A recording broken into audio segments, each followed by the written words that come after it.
So, tell us a little bit about yourself. Well, I'm TJ Flynn. I race in CRA Street Stock Division.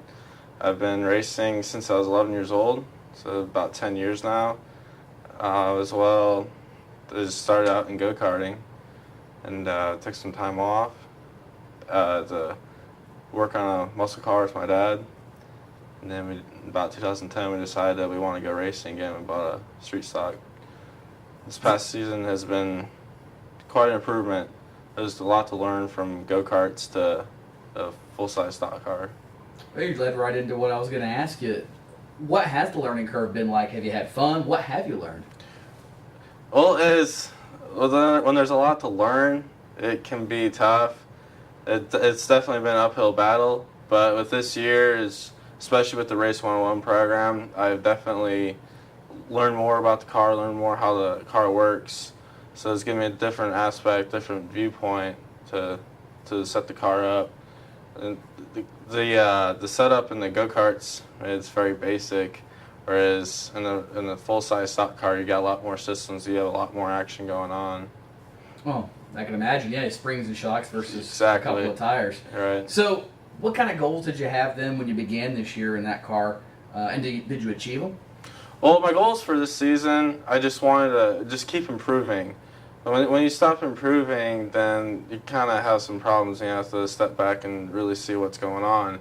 And last year, I had just what could go wrong went wrong. I mean, motors blowing up, wrecking the car. It was bad. And the past off season, I really had to go back and pretty much rebuild the car. It seemed like I got out late this year. I only started in June.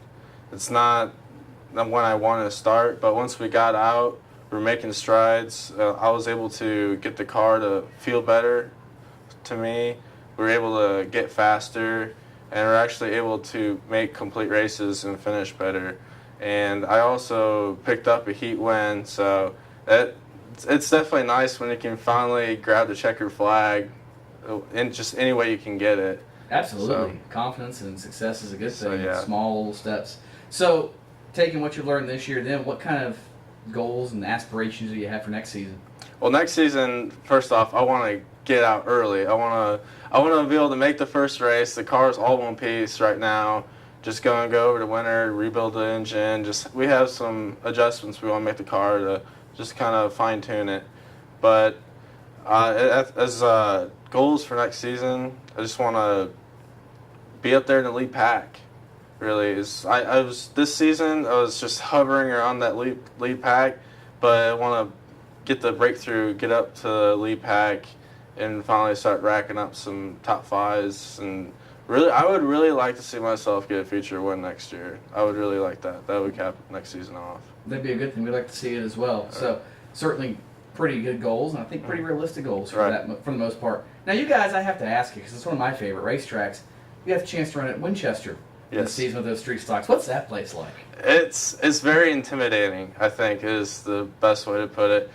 But when you're running around, it's the banking. Or just running around the pace lap, you're like, whoa, I'm going to fall out of the seat almost.